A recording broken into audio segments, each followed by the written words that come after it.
ভোর থেকে সুনামগঞ্জের হাওর এলাকায় শুরু হয় থেমে থেমে বৃষ্টি। সুনামগঞ্জের নদ নদীর পানি স্থিতিশীল থাকলেও গত 24 ঘন্টায় 12 মিলিমিটার বৃষ্টিপাত রেকর্ড করা হয়েছে। বৃষ্টি চলতে থাকলে অপেক্ষাকৃত উঁচু এলাকার বোরো ধানও তলিয়ে যেতে পারে বলে শঙ্কা কৃষকদের। অন্যদিকে বজ্রপাতের কারণেও মাঠে ধান কাটতে ভয় পাচ্ছেন তারা। কৃষি বিভাগের হিসেবে সুনামগঞ্জের হাওর অঞ্চলে 18,000 হেক্টর জমির বোরো ধান পানিতে তলিয়ে গেছে।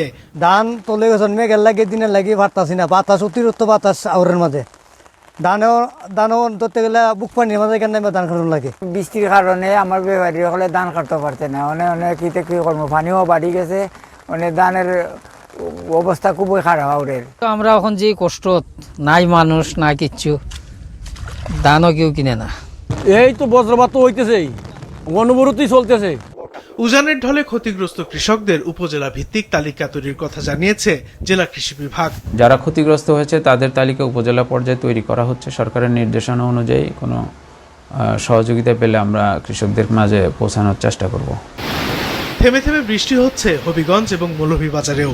বৃষ্টি ও বজ্রপাতের কারণে ধান কাটা ব্যাহত হচ্ছে সেখানে। যদি বৃষ্টির পানি যে অবস্থা, আমরা তো মনে হয় কোনো অবস্থা নাই, যা করে উপর আল্লাহর উপরে চাইরা দিছি, চিন্তা করবো, আর কিছু করার নেই। ভাই অনেক ধান ফসা, ভাই ধান ফসি গেছে কি পানির মধ্যে গিয়া, আমরা খুব কষ্ট করিয়া খেয়ে তুলেন না। কিশোরগঞ্জে সকাল থেকে বৃষ্টি ও বজ্রপাতের কারণে ধান কাটতে পারছেন না কৃষকরা। আর ঝুঁকি নিয়ে অনেকে মাঠে গেলেও আছে শ্রমিক সংকট।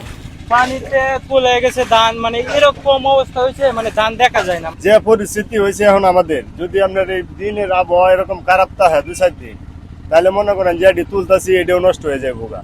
নেত্রকোনার বিভিন্ন হাওরে 14,000 হেক্টর জমির বোরো ধান এখনো পানিতে তলিয়ে আছে। আবার যেসব ধান কাটা হচ্ছে তার দামও কম। এই আপনার 10% আমাদের 6% মানে কাটা হয়েছে, 4% পানির নিচে পড়েছে।